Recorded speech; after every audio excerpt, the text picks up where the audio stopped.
अस्सलाम वालेकुम साथियों। बिहार के अंदर होने वाले विधानसभा चुनाव की तारीख नजदीक आती जा रही है और यहाँ पर बैरिस्टर असदुद्दीन ओवैसी की पार्टी की एंट्री से तमाम राजनीतिक दलों में हलचल मच चुकी है। बैरिस्टर असदुद्दीन ओवैसी ने अब तक दो प्रत्याशियों के नाम का ऐलान बिहार के अंदर किया है, लेकिन एक ऐसा प्रत्याशी है जिसके नाम की चर्चा को लेकर पूरे मीडिया और सोशल मीडिया हर जगह उस प्रत्याशी का चर्चा छाया हुआ है। वजह यह है कि उनके जो जिसको एमआईएम पार्टी ने प्रत्याशी बनाया है उसके बड़े भाई खुद भाजपा से मौजूदा विधायक हैं।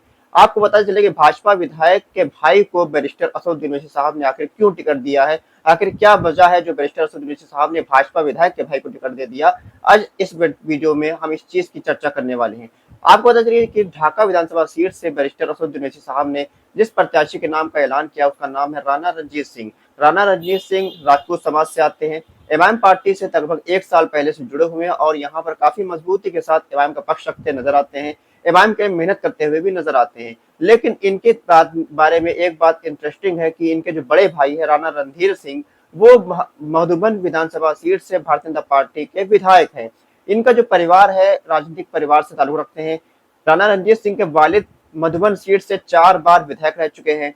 इनके भाई राणा रणधीर भी 3 बार से विधायक हैं इस सीट पर। इस सीट पर 1985 से अब तक इनके परिवार का दबदबा है। हालांकि 1985 से लेकर आज तक इनके परिवार यहाँ पर चुनाव जीतता आया है, लेकिन सिर्फ 2 बार इनके परिवार ने इस यहाँ पर चुनाव हारा है। असदुद्दीन ओवैसी की पार्टी बिहार के अंदर काफी मजबूत है। बिहार के अंदर होने वाले विधानसभा चुनाव में एमआईएम पार्टी काफी मजबूती के साथ प्रत्याशी उतार रही है और यहाँ पर एमआईएम पार्टी के जो प्रत्याशी हैं, इन प्रत्याशियों में काफी मजबूत प्रत्याशी राणा रणजीत सिंह के नाम के जाने जा रहे हैं।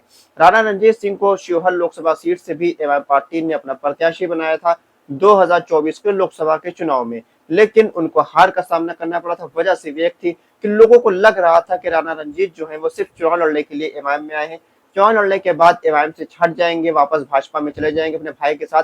लेकिन ऐसा नहीं हुआ।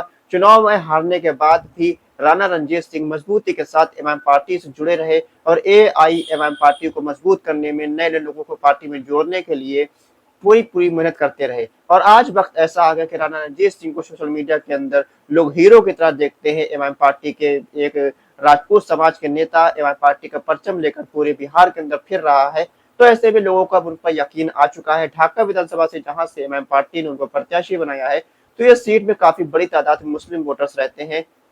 यहाँ पर एमआईएम पार्टी ने इनको प्रत्याशी बनाया है, तो ऐसे में ये एक बड़ा फैक्टर बनकर उभर सकते हैं, क्योंकि ये शिवहर लोकसभा क्षेत्र के इलाके में आता है, जो कि इनके वालिद यहाँ से सांसद भी रह चुके हैं। तो इनका अच्छा खासा सियासी रसूख भी इस सीट पर है और यहाँ पर इनके एमआईएम पार्टी के प्रत्याशी होने की वजह से मुस्लिम वोट इनको एक तरफा अगर मिल जाता है, तो ये ढाका विधानसभा सीट से चुनाव जीत भी सकते हैं। हालांकि चुनाव में वक्त है, चुनाव का ऐलान नहीं हुआ है। अक्टूबर या नवंबर के महीने में यहाँ पर चुनाव होना है बिहार के अंदर। बैरिस्टर असदुद्दीन ओवैसी साहब बिहार के दौरे पर 3 दिनों के लिए आए थे। यहाँ पर उन्होंने 2 प्रत्याशियों के नाम का ऐलान किया। पहला बहादुरगंज विधानसभा सीट से पूर्व विधायक तौसीफ आलम के नाम का ऐलान हुआ, तो वहीं ढाका विधानसभा सीट से राणा रणजीत सिंह के नाम का ऐलान भी हो गया। राणा रणजीत सिंह के नाम का ऐलान होते ही पूरे मीडिया हो, सोशल मीडिया हो, हर जगह सिर्फ राणा रणजीत सिंह की चर्चा हो रही है। चाहे वो बड़ा मीडिया हो या छोटा मीडिया, हर कोई ये बात को दिखा रहा है कि असदुद्दीन ओवैसी ने एक राजपूत नेता को अपना प्रत्याशी बनाया है।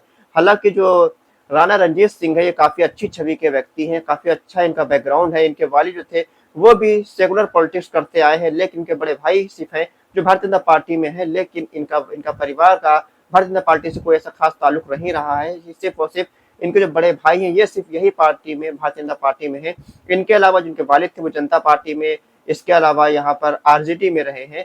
लेकिन अब ये जो इनके बड़े भाई हैं ये भाजपा में है। हालांकि जो राणा रणजीत है ये एमआईएम पार्टी ज्वाइन करी है। इन्होंने बताया भी पार्टी ज्वाइन करने का मकसद, लोग इनसे कहते हैं कि आप बेवकूफी कर रहे हैं, इतने बड़े राजनीतिक खानदान से आते हैं, आपकी एक पहचान है, आप किसी बड़ी पार्टी में जाइए, टिकट लीजिए, विधायक बनिए, सांसद बनिए, आप कहाँ एमआईएम में अपना वक्त जाया कर रहे हैं। तो राणा रणजीत सिंह ने जवाब दिया था कि हमने सबको देखा है, हमने देखा है कि बाकी पार्टियों के पास कार्यकर्ता होते हैं, लेकिन इस एमआईएम पार्टी के पास कार्यकर्ता नहीं, दीवाने होते हैं। इस दीवानगी को हमने महसूस किया और हम इस पार्टी को आगे बढ़ाना चाहते हैं। बिहार के दबे कुचले पिछड़े मजदूर और गरीबों की आवाज को एमआईएम पार्टी जिस तरह से उठा रही है, हम चाहते हैं कि एमआईएम पार्टी को और मजबूत किया जाए। आने वाले बिहार विधानसभा चुनाव में एमआईएम पार्टी को एक मजबूत विकल्प के तौर पर सामने लाया जाए और चाहे हिंदू हो या मुस्लिम, हर कोई मिलकर एमआईएम पार्टी को मजबूत करे और बिहार के अंदर एक नई राजनीति की जो उपज है उसको लेकर आया जाए। अब तक बिहार के अंदर जोड़ तोड़ की राजनीति होती रही है।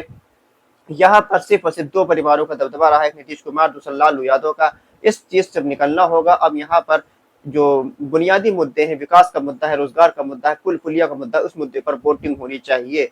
इसी तरह यहाँ पर बैरिस्टर असदुद्दीन ओवैसी साहब अब अगले के दौरे पर जब बिहार आएंगे तो कुछ और प्रत्याशियों के नाम का ऐलान भी करने वाले हैं। हालांकि अब तक सिर्फ दो नामों का ऐलान हुआ है, इसी में पूरी तरीके से सोशल मीडिया भर चुका है। और एमआईएम पार्टी की एंट्री बिहार के अंदर काफी मजबूत इस बार हुई है। और खबर आ रही है कि एमआईएम पार्टी में लगभग दर्जन भर बड़े नेता जो कि विधायक और सांसद भी रह चुके हैं, एमआईएम पार्टी में आने वाले दिनों में शामिल होंगे और एमआईएम पार्टी के सिंबल पर 2025 बिहार के विधानसभा चुनाव भी लड़ेंगे। आपकी क्या राय है कि एमआईएम पार्टी बिहार के अंदर कितनी सीटों पर चुनाव लड़ेगी? राणा रणजीत सिंह क्या एमआईएम पार्टी को आगे बढ़ा पाएंगे? क्या वो चुनाव जीत पाएंगे? अपनी राय कमेंट बॉक्स में लिखकर जरूर बताइए। खुदा हाफिज।